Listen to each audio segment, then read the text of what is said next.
सूरजमुखी तेल का रजनास के बहुत अहमियत रखती है। अक्सर जगह तो तुसीं देखा होगा कि तुहानूं जिहड़ा बाजारों असीं लैण जाने उत्ते सूरजमुखी के फुल की तस्वीर बनी होंदी है और उत्ते लिखा होंदा जी ये सनफ्लावर ऑयल है, तेल खाण वाला। कोशिश तो सानूं ये करनी चाहिए है कि साडे जिमीदार दा दुध घ्यो सब्जी गोश्त रोटी ये घर की होनी चाहिए। जिहड़ा जिमीदार चार चीज़ों ते खर्चा कर रहा है ना वो चंगा जिमीदार आपे समझ जो है या नहीं है। सानू ये खालिस असीं खा लीए ना चार चीज़ां दुध घ्यो रोटी ते दाल जी सब्जी है, दाल भी असीं उगा सकते हैं, कोई एडा वड्डा मसला नहीं है। शुरू तो असीं कहंदे कि कल्ला नमक या लूण बाहरों लेना चाहिए, बाकी सारा कुछ साडा घर का होना चाहिए। तो अजकल तुसीं देखो थोड़ा जिहा बाहर निकलीए तो पिंडां च ब्रैलर के फट्टे लभ जाते हैं। उस पिंड दे विच जिथे इन्नी जगह है कि 10 मुर्गियां 15 मुर्गियां रखियां होण तो कोई खर्चा ही कोई नहीं कि है खर्चा कोई। तो असीं फिर भी की कर रहे हैं कि वो ब्रैलर खा रहे हैं तो फिर होंदे भी ब्रैलर जाने हैं। तो इस वास्ते मैं कोशिश ये करना कि सानू अपनियां चीज़ां उगानी चाहिए। कनोला उगाना चाहिए, सानू सूरजमुखी उगानी चाहिए, तिल उगाने चाहिए। ज़्यादा नहीं तो इन्ने जरूर होण कि साडा साल का खर्चा जिहड़ा है ना तेल का वो घरों पूरा हो जाए। बनस्पति घी तो असीं थोड़ी जी जान छुड़ा लीए, देसी घी इस्तेमाल करी जानवर तो ज़्यादा अच्छी गल है। नहीं तो कनोला जिहड़ा इस्तेमाल कर सकते हैं, सूरजमुखी इस्तेमाल कर सकते हैं। हुण थोड़ा जी सूरजमुखी दी किस्मां जिहड़ियां ने तुसीं मुख्तलिफ लांदे हो। अपने इलाके जिहड़े सही चलदियां ने वो है हाइसन 33 है, अगोरा है और T40 ते 18 है। और इस तरह आक्सन दी 2 वरायटियां ने वो अच्छियां चलदियां ने और एक वरायटी दूसरी है 279 के नाम तो वो भी अच्छी चलती है। हाइब्रिड वरायटी लैनी है, दूसरी वरायटी का इन्ना पोटेंशियल नहीं होंदा, इन्नी पैदावार नहीं मिलती। हाइब्रिड वरायटी सानू पैदावार चंगी देंदी है और अच्छा पोटेंशियल होंदा है। उहदे विच की करना है 2 किलो बी लाना है असीं। एक तुसीं देखा होगा, मैं बीमारी की गल पहले करता जावां, अपना जो टांडे पकना शुरू होंदे ना, जो फुल निकले फुल पकना शुरू होए उहदे नाल एक बीमारी आंदी है जिहड़ा तना पिचक जिहा जांदा है, तने दे उत्ते काले जिहे धब्बे बन जाते हैं। उन्होंने असीं बोलने तने की सरांड या चारकोल राड। वो बीमारी फैलती है बी तो और उनका तदारक इन्ना आसान है कि तुसीं जो बीजन लगे हो 2 ग्राम तो लैके 3 ग्राम फी किलो बी नूं थायोफिनेट मिथाइल आम कंपनी को मिल जाती है, लेकिन अगर अच्छे ब्रांड की लैनी हो तो टॉप्सन एम सब तो अच्छा इस टाइम मार्केट थायोफिनाइल के वाले थायोफिनेट मिथाइल के वाले ब्रांड है। वो तुसीं लैके 2 ग्राम फी किलो बी नूं तुसीं लानी है और तुहाडी इस बीमारी का तदारक हो जाएगा। अगर फिर भी बाद च आंदी है तो उहदे विच डाइफिनाकोनाजोल का 1 मिलीलीटर और नाल थायोफिनेट मिथाइल 2 ग्राम मिला के स्प्रे कर देंगे तो वो बीमारी काफ़ी हद तक साड़ी कवर हो जाती है। थायोफिनेट मिथाइल जी है ये दूसरिया 2 बीमारियों भी कवर करती है कि जोड़ा साडा फुल गलाना शुरू हो जाता है, फुल के पिछे रुई जी आनी शुरू हो जाती है, उसनों भी ये कवर कर लेंदी है। अगर उत्थे स्प्रे इहदा कर दिता जाए तो ये उत्थे भी सानू कवर करती है, फायदा देंदी है। ये 2-3 बीमारियां ने। उस तो बाद कपाह वाले कीड़े, जिन्ने कपाह के कीड़े आते हैं वो तकरीबन सारे कीड़े सूरजमुखी के आते हैं। इन्हें तो सफेद मक्खी भी आएगी और सफेद मक्खी वास्ते तुहानू पता है कि असीं स्प्रे पेरीप्रॉक्सीफिन है या स्पायरोटेट्रामेट है या फिर शदीद हालात होण वो बहुत ज़्यादा हो जाए तो फिर वो असी पोलो वाले जहर जोड़ा है डायोफेंथरॉन वाल जाने वो असी स्प्रे कर सकते हैं। लेकिन इन्ना ज़्यादा नहीं होंदा कि बहुत ज़्यादा स्प्रे करने पड़े, 1-2 स्प्रे नाल साडी ये कवर हो जाती है। इस तो बाद काला तेला जिवें हुण साडे कणक ते भी आ रहे इस तरह उहदे ते भी आएगा। इहदे वास्ते तुसीं कार्बोसल्फान के नाम तो जहर है 500 मिलीलीटर फी एकड़ के हिसाब नाल स्प्रे करना है तो वह खत्म हो जासी। या इहदे नाल तुसीं आम जिहड़ा मीडा है वह भी तुसीं 250-300 ml कर दोगे तो उहदे नाल भी काफ़ी हद तक कवर हो जाता है। फिर लश्करी ते अमेरिकन सुंडी ये 2 हमला कर दिए हैं। दोनों वास्ते इक्को दवाई मौजूद है, वो है क्लोरिंट्रा नीलीप्रोल जिन्हों कोराजेंट नाम तो जानने आप। वो 50 मिलीलीटर स्प्रे कर दो, ये दोनों सुंडियां कवर हो जाती हैं। अगर ये ना हो तो ल्यूफ्रेनान जी असी लै सकते हैं उनके वास्ते लश्करी सुंडी वास्ते, और एमामेक्टन जी है वो असीं लै सकने अमेरिकन सुंडी वास्ते। तो इन्हां दा स्प्रे करांगे तो ये सुंडियां भी कवर हो जाएंगे। असल तो अहम गल जी है ये खाद खुराक दी है। जिस किले च सूरजमुखी लाओ, सूरजमुखी की एक खासियत है कि ये दूसरी फसलों नालों ज़्यादा पोटाश खिंचती है। पोटाश की जरूरत भी इनकी ज़्यादा होंगी है और दूसरिया फसलों नालों ज़्यादा पोटाश ये खिंच के लैके जाती है। अक्सर तुसीं सुनिया होगा कि जो सूरजमुखी के काश्तकार ने वो कहते हैं कि यार जिस सूरजमुखी लाई है ना उत्थे अगली फसल कमज़ोर होती है। अगली फसल कमज़ोर होने का मतलब की है कि पिछे सूरजमुखी ने पोटाश ज़्यादा खिंच ली है। जो पोटाश वो ज़्यादा लैगी उस जमीन पोटाश की कमी होगी तो अगली फसल थोड़ी जी कमज़ोर होती। करना की चाहिए ये वास्ते एक बोरी पोटाश जी है ये सानू लाजमी इस्तेमाल करनी चाहिए बिजाई के वेले, और इस तो बाद जी फसल आनी उन्हें भी पोटाश इस्तेमाल करनी, फिर जाके जी पोटाश इन्हें जमीन चो लई होंगी उसकी कमी वो पूरी होएगी। DAP के वाले नाल गल करिए तो 1 तो 1.5 बोरी 2 बोरियां तक असी पा सकने। साड़ी कमज़ोर जमीन है तो असी 1.5 तो 2 बोरियां तक जावांगे। अगर साड़ी दरमियानी जमीन है तो फिर असी 1 तो 1.5 तक जावांगे, और अगर साड़ी चंगी जरखेज जमीन है तो असी 1.25 तो 1 तक जावांगे। ये असी DAP बिजाई के वक्त पावांगे। फिर यूरिया जी है असी 1.25 बोरियां तक देनी। 1.25 बोरियां तक किस तरह देनी है कि उसनों असी 2 पानी पहले, एक पहला पानी लाने पे 20 दिनों बाद उगाओ हो गया, उस बाद 20 दिनों बाद पानी लाया, अगला पानी उस अगले 20 दिनों बाद लाना। और जो 20 दिनों बाद पानी ला रहे हैं उनके अद्धी अद्धी करके असी यूरिया देनी है। यूरिया की ज़्यादा मिकदार नहीं देनी, अद्धी तो भी तीसरा हिस्सा कर लो तो वह भी ज़्यादा बेहतर है। 1.5 तक भी हो जाए तो ठीक है, लेकिन थोड़ी जी रेशो बरकरार रखनी है कि अगर DAP असी 1 पाइए तो यूरिया भी असी 1 ही पाइए।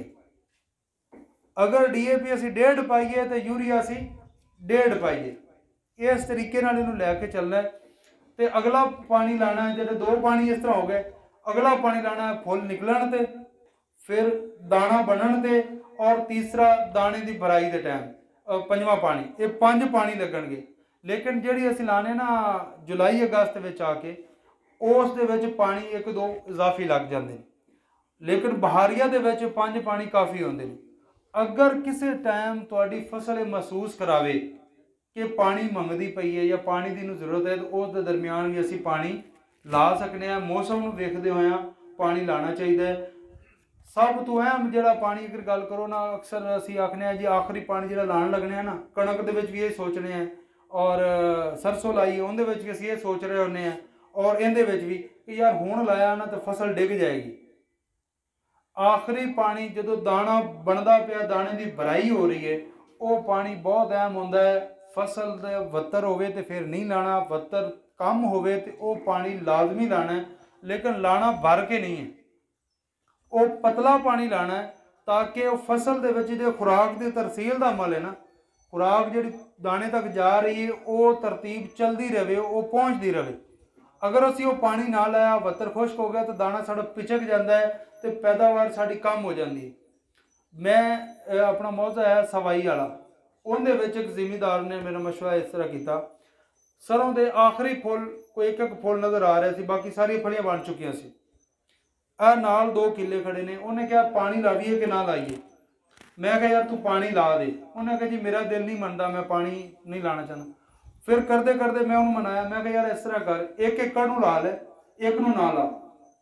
एट द एंड रिजल्ट की आया, उन्हें मैंने जो वो सरों कट्टी ना तो मैंने फोन किया कि सर तुहाडा मशवरा मन के मैं 4 मन पैदावार वधा ली। नाल किला 21 दिन की काश्त है, इक्को तरह की खुराक है। ये नहीं है कि भी वो दूर का किला है फलां, दरम्यान सिर्फ बनना ही है। तो वो 4 मन पैदावार वध गई। आखिरी पानी का यह फायदा है। कणक नूं भी असीं आ गया जी बदल थोड़े जे हो गए तो लो जी बस हुण पानी नहीं लाना। अगर पेश गोई होवे कि बारिश होनी है तो फिर तो असीं रुक सकने हैं।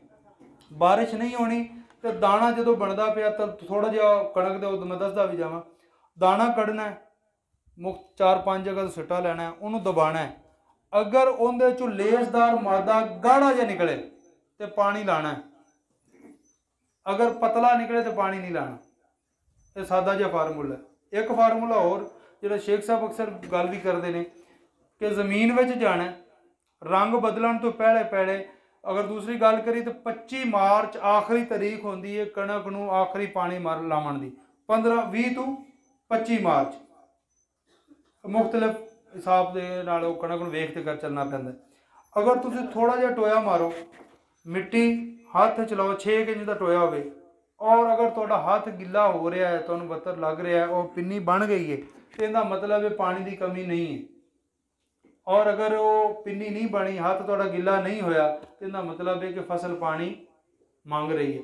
जदों रंग बदल जाए फिर पानी की लोड़ कोई नहीं। रंग बदलन तो पहले पहले जो टाइम बिजली गई मेरे ख्याल। चलो ये चंद एक सूरजमुखी के हवाले नाल सी। आखिरी सूरजमुखी की मैं गल करदा जावां कि यार इहदे विच कोई एड्डी वड्डी साइंस कोई नहीं है। इहदा तेल बनाउण वास्ते जिहड़ा तेल सानूं इन्ना महंगा मिलदा है, आम कोल्हू तो असीं तेल कढाना, कोल्हू तो जाके असीं वो तेल कढाना, तेल कढा के लै आना। 5 किलो तेल है, उहनूं छाण लैना। पहले छाणन तो बाद उहनूं चुल्हे ते रख के उबालना। इन्ना गर्म करना है कि उबाला ना आवे। किन्ना गर्म करना? उबाला ना आवे। जदों इस टाइम हो जाए उहदे विच 100 ग्राम गाचनी आ तख्तियां पोचण वाली, इहनूं पाउडर बना के चंगी तरह कुट के पाउडर बना के विच पा देनी। उहनूं 5 मिनट हिलाना। हिलाण तो बाद मोटा कपड़ा मिलता जिन्होंने आने फिल्टर क्लाथ, आम अपने होंदा भी है, जो पहले शुरू तो अगर वेखिए तो यूरिया की बोरियां भी उस कपड़े की बनदियां हैं। वो बब्बर शेर यूरिया जो आंदा सी ते सर मलमल जान दे थोड़ा जिहा उहदे चो पास होन हो जाएगी। हाँ उहदी लेयर बना के इस तरह तकोनी बन जाएगी। जिवें ना हुण मैं ये कागज़ है ना, इस तरह करके तकोनी जी बन जैसी इंज इस तरह बन गई। वो थैला सिवा लैना। थैला किसी नाल अपने कोल गड़वंजियां मौजूद ने या कोई इस तरह की होर चीज़ वो रख के उहदे च 2 बारी छाण लो। छाण के उहनूं करो थोड़ा ठंडा, बोतलों च पैक करो। ये किहड़ा बन गया कुकिंग ऑयल, जिहड़ा बाजार वाले आंदे ने जिंदे च फलां कुछ पाया जी, असीं फलां पाया तो ये जी 300 दे 400 जी 500, वो घर का अपना बन गया। कोई लंबा काम है बड़ा अच्छा किया जी। और ऐसा बनया जिंदे तो सानू यकीन है कि इहदे च इजाफी कोई वो चीज़ नहीं पाई हुई। इस वास्ते कनोला का भी इस तरह असीं कट सकने हैं, तेल का भी इस तरह कट सकने हैं, इस तरह जिवें मैं दस्सा है। इहो तरीका सेम तरीका है, कोई फर्क कोई नहीं। 19-20 का भी तेल वाला भी इवें कट सकने हैं, लेकिन यह है कि तेल वाला खालिस आप इस्तेमाल नहीं कर सकते, पूरा नहीं इस्तेमाल कर सकते। तेल दे विच की करना है कि लीटर बनाया ना, लीटर दे विच 700 पाना है कनोला का तो 300 पाना है तेल का, तो मुड़ रला के इस्तेमाल करना है। तो वो असीं इस्तेमाल कर सकते। हाँ वो फिर थोड़ा जिहा ना वो ज़्यादा मसला होंदा है। इस सूरजमुखी के हवाले नाल कोई ऐसा मसला जिहड़ा मैं ना डिस्कस किया होवे, अपने इस इलाके च आंदा होवे, वो कर सकने। एक चीज़ ये है कि इत्थे तुसीं वेखिआ कि सारे तुसीं छट्टे ते ज़्यादा काश करते हो, खेड़ियां ते काश नहीं करते। ज़्यादा रिकमेंड खेड़ियां ते की जाती है, क्योंकि अपनी जमीन का कोई स्ट्रक्चर है दरियाई का इस तरह का कि असीं इत्थे खेड़ियां ते काश करने तो वो डिगदी है, वो कायम नहीं रहिंदी।